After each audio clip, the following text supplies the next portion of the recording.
जी नाजरीन अस्सलाम वालेकुम, मैं हूं एजाज कोहली और मेरे साथ जुड़ चुके हैं बीजेपी जम्मू कश्मीर यूटी के पहाड़ी सेल के स्पोक्स पर्सन सतीश कुमार शर्मा जी।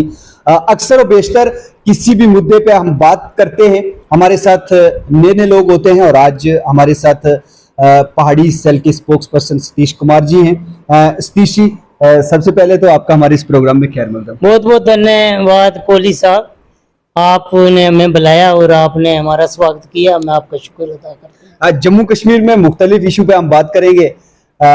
अभी हालिया दिनों की बात करें तो ये एलिगेशन लग रहे हैं कि कुछ ऐसे लोग हैं जो जम्मू कश्मीर का माहौल ख़राब करने की कोशिश कर रहे हैं। जैसे आपने बताया कि एक मस्जिद के अंदर है जो वहाँ जय श्री राम के नारे के लिए लोगों को जोर देकर कहा गया, इस हवाले से आप क्या कहेंगे और इसको कैसे देखते हैं? जय हिंद, भारत माता की जय। कोहली साहब, बात यह है कि सबसे पहले जम्मू कश्मीर, पूरे वर्ल्ड, पूरे हिंदुस्तान के लोगों को ईद की शुभकामनाएं, ईद की बहुत बहुत मुबारक हो। ईद बड़ी खुशी लेकर आती है। ईद हो, दीपावली हो, रक्षाबंधन हो, कृष्ण जन्माष्टमी हो, ये हमारे कौमी त्यौहार हैं। हम हिंदू मुसलमान मिलजुल करके मनाते हैं। ईद का त्यौहार है, आप सबको बहुत बहुत बधाई है। हम जितने उलमा हजरात हैं, मैं उनसे ये प्रार्थना करूंगा कि आप ईद के दिन दुआ मांगे हमारे जम्मू कश्मीर के लोगों के लिए। या मालिक हम सब पर रहम और करम कर, हमें खुशियां नसीब कर, ताकि हम हर वर्ष मिलजुल करके हिंदू मुसलमान ईद मनाएं। बहुत शुक्रिया, लेकिन उस मामले पे क्या कहेंगे? दूसरी बात आपने कही है कि फौज के रिलेटिव आपने बात कही है कि जय श्री राम।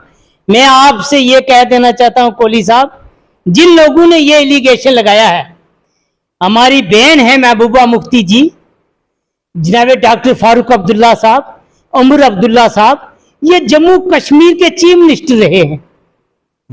महबूबा मुफ्ती जो है भारतीय जनता पार्टी के साथ जो है वो चीफ मिनिस्टर रही है, हमारे साथ सरकार रही है उनकी। जब वो सरकार में थी, जब वो चीफ मिनिस्टर थी, मैं आपसे पूछना चाहता हूं, जब इतनी नंबर 1 पर मिलिटेंसी थी जम्मू कश्मीर के अंदर, उस वक्त कभी फौज ने ये नहीं कहा कि जय श्री राम के नारे लगाओ? फौज जो है, आर्मी जो है, देश की सेना जो है, ये कुर्बान होती है, ये अपनी जानें नशावर करती है। हम सोते हैं, ये जागते हैं। मेरी एक बात याद रखना, फौज के लिए कोई धर्म नहीं है, ना सिख है, ना ईसाई है, ना हिंदू है, ना मुसलमान है, ना क्रिश्चियन है। उनके लिए कुरान पाक भी वैसा ही है, गीता भी वैसे ही है, बाइबल भी वैसे ही है, गुरु ग्रंथ साहब भी वैसे है, रामायण मैया भी वैसी है।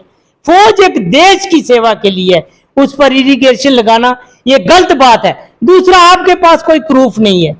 मतलब आपको लगता है कि कोई फौज के बेस में कोई और भी हो सकता है? और हो सकता है, उसको उनको प्रूफ देना चाहिए।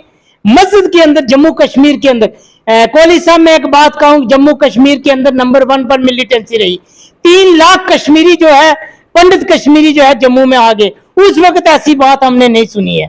और मैं ये कहता हूं, शेख फारूक अब्दुल्ला साहब चीफ मिनिस्टर थे, उमर अब्दुल्ला साहब सेंटर में MP थे, उसके बाद महबूबा मुफ्ती जी चीफ मिनिस्टर रही, हमारे स्वर्गीय मुफ्ती सईद मोहम्मद साहब जो है वो हमारे जो है रहे रक्षा अपने रहे, गृह मंत्री साहब रहे, वो थे। उस वक्त अगर ये 5 मंत्री, 5 चीफ मिनिस्टर अगर ये खड़ा डाल करके लाल चौक के अंदर बैठ जाते, कोई कश्मीरी यहां से जम्मू प्लान नहीं करेगा। आप बैठे, हम आपके चौकीदार हैं। आज ये नौबत इनको ना देखनी पड़ती, आज इनको त्राइमा ना करना पड़ता इलेक्शन के लिए। ये नहीं हो रहा है, वो नहीं हो रहा है। जनाबे अल्लाह, ये जम्मू कश्मीर के अंदर जो बोया है वो आप लोगों को काटना पड़ेगा। अपोजिशन का ये इल्जाम है ना कि बीजेपी जो इनको इलेक्शन आता है उससे कबल ऐसे प्रोपोगंडे करती है, इसको आप कैसे देखिए? देखिए, बीजेपी चाहती है इलेक्शन हो। ये इलेक्शन कमीशन का काम है इलेक्शन कराना, ना तो हमारे स्टेट प्रेसिडेंट रविंद्र रैना जी का काम है, ना किसी और का काम है।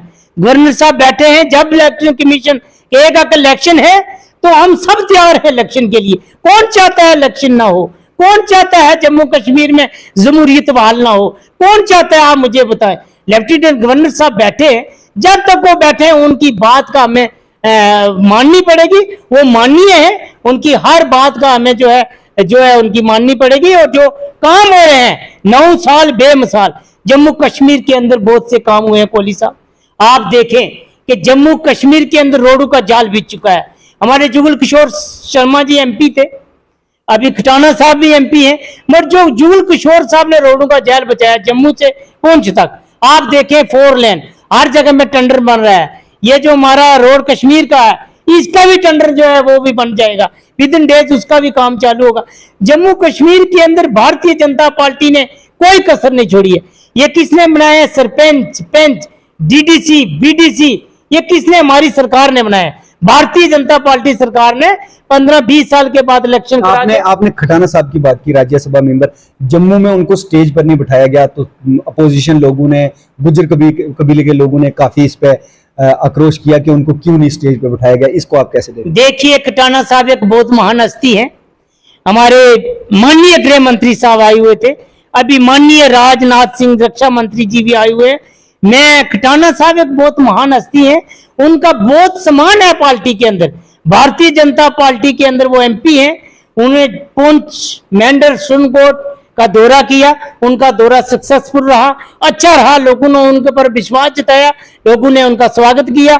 आपने देखा भाटीदार के अंदर जो प्रोग्राम हुआ, कम से कम 4 से 5 हजार आदमी था वहां। भारतीय जनता पार्टी सरकार ने वहां पर एक बहुत बड़ा स्टेडियम बनाया हुआ था, उसका उद्घाटन हुआ और बहुत से काम हुए। बैटरी की बात यह है, कुछ ऐसी समस्या हो सकती है, हो सकता है खटाना साहब वहां ना हो, इस वजह से मैं जितनी गुज्जर बिरादरी है, ये जो लोग तलकीद कर रहे हैं, मैं आपसे हाथ जोड़ करके विनती करता हूं। खटाना साहब एक एमपी हैं, जम्मू कश्मीर के अंदर उनका इज्जत है, जम्मू कश्मीर के अंदर उनका एक बहुत बड़ा कद है। हम सब एक जैसे हैं, मगर खटाना साहब के लिए हम माजर चाहते हैं कि अगर ऐसी कोई गलती हुई भी है वो नहीं होनी चाहिए। खटाना साहब एक अच्छे आदमी थे, उनको गृह मंत्री साहब के साथ कुर्सी मिली, किस वजह से नहीं मिली है हम स्टेट गवर्नर रविंद्र रैना जी से भी बात करेंगे कि क्या वजह है ये जो लोग ऐसे बातें कर रहे हैं। देखिए, पहले लोगों ने एक ऐसी बातें कर दी, गुज्जर पहाड़ी जो है इनका जंग लगा रहा 40 साल तक। आज जब ये मसला हल हो गया है, आप देखेंगे कि कितने ऐसे ऐसे टैक्सरे लोग छोड़ रहे हैं। गुज्जर बकरवाल हम एक हैं, पहाड़ी कबीला जिंदाबाद, गुज्जर बकरवाल पहाड़ी भाई भाई हैं। मगर गृह मंत्री साहब ने क्लियर 2 लफ्जों में कह दिया है, गुज्जर बकरवाल के साथ छेड़ा नहीं जाएगा और पहाड़ियों को अपना हक दिया जाएगा। इसमें कोई बैर भाव की बात नहीं है। खटाना साहब एक माननीय है, हम उनको माननीय कहते हैं, हमारी पार्टी मानती है, और कोई ऐसी बात नहीं है। जिसको किसी को ठेस पहुंची है इस बात की वजह से हम माजरत चाहते हैं, माफी चाहते हैं। खटाना साहब एक बहुत अच्छे आदमी है। आखिरी कमेंट क्या रहेगा, फिर हम अपने इस प्रोग्राम को खत्म करते हैं। अवाम के मैं आखिरी अवाम से यही कहूंगा कि भारतीय जनता पार्टी के साथ जुड़े रहो। भारतीय जनता पार्टी जम्मू कश्मीर के अंदर अपना चीफ मिनिस्टर बनाएगी, अपना एमएलए बनाएगी। भारतीय जनता पार्टी आपका विकास कर सकती है।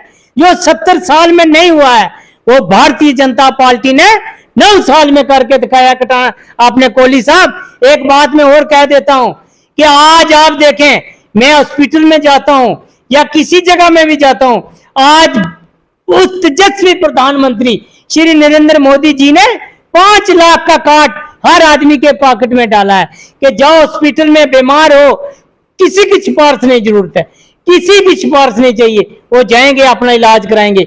2000 रुपया हर किसान के अकाउंट में पड़ा है, आपने देखा होगा। उन्होंने ये नहीं सोचा है कि सतीश है इसके अकाउंट में 6000 डाल दो और सामने वाले अकाउंट में 2000 डाल दो। उन्हें कहा सबका साथ सबका विकास, सबको एक साथ 2-2 हजार रुपया पड़ा है। आगे भी हमारी सरकार, आपने कल देखा होगा, जल जीवन की स्कीमें चल रही हैं, हर घर जल हर घर नल, ये पहुंचाएंगे। अगर ये ठेकेदार लोग नहीं पहुंचाएंगे, हमें पता है हमें कैसे काम लेना है इनसे।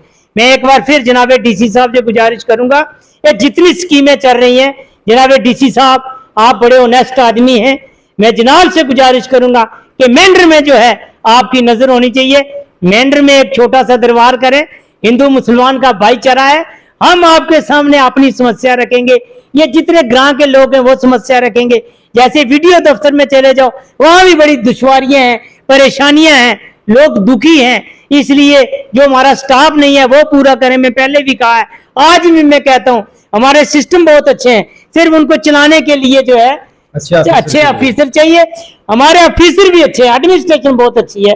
कोहली साहब एसडीएम साहब बड़े ऑनेस्ट हैं, एसडीपीओ साहब हैं, एसएचओ साहब हैं, बीएमओ मेंढर शिवाग साहब आए हैं, वो भी अच्छा काम कर रहे हैं। मगर जो उनके पास अवेलेबल चीज होगी वो प्रोवाइड पब्लिक को करेंगे।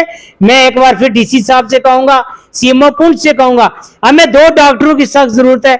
एक बच्चों का डॉक्टर यहाँ होना चाहिए, एक लेडीज डॉक्टर यहाँ मेंढर हॉस्पिटल में होना चाहिए। ये ईद का त्योहार है, इतनी बातें तो हमें नहीं करनी चाहिए थी, फिर भी मैं अपने देश के लिए, अपने हिंदू मुसलमान के भाईचारे, हम भगवान ईश्वर से दुआ करते हैं, या मालिक हर इंसान पर रहम और करम कर। ये जो ईद का त्योहार आ रहा है, हम मिलजुल कर के मनाएं। अपने बच्चों के बीच में अपने भाई बंधु जो सऊदी के अंदर हैं, उनको भी मैं ईद की मुबारक देता हूं। अपनी मेंढर की आवाम की ओर से, पूरे जम्मू कश्मीर की आवामों की ओर से आपको अल्लाह सलामत रखे, भगवान सलामत रखे। मैं तेजस्वी प्रधानमंत्री श्री नरेंद्र मोदी जी का धन्यवाद करता हूं, स्टेट प्रेसिडेंट रविंद्र रैना जी का धन्यवाद करता हूं, ऑन लेवल गवर्नर साहब का धन्यवाद करता हूं, जो ईद के दिन जो है बहुत सी अपने स्कीमें निकाली है। और मैं एक बात कहूंगा कि ईद आ गई है, बिजली पानी की व्यवस्था होनी चाहिए, बिजली नहीं बंद होनी चाहिए, पानी होना चाहिए ताकि लोगों को कोई समस्या ना आए। बहुत बहुत धन्यवाद। जय हिंद, भारत माता की जय। जय हिंद। बहुत बहुत शुक्रिया। ये थे जम्मू कश्मीर बीजेपी पहाड़ी सेल के स्पोक्स पर्सन सतीश कुमार जी। 2 अहम बातें थी जिन पे हमने चाहा कि हम इनसे बात करें। एक जो जय श्री राम के हवाले से कि मस्जिद में जाकर जय श्री राम के नारे लगवाए, और दूसरे खटाना साहब को जम्मू के अंदर स्टेज नहीं मिला था, और इनके साथ इन्होंने बाकी बातें भी बेबाकी से रखी। किसी और प्रोग्राम में हम फिर शामिल होते हैं, तब तक के लिए अपने मेजबान एजाज कोहली को इजाजत दीजिए। अल्लाह हाफ़िज़।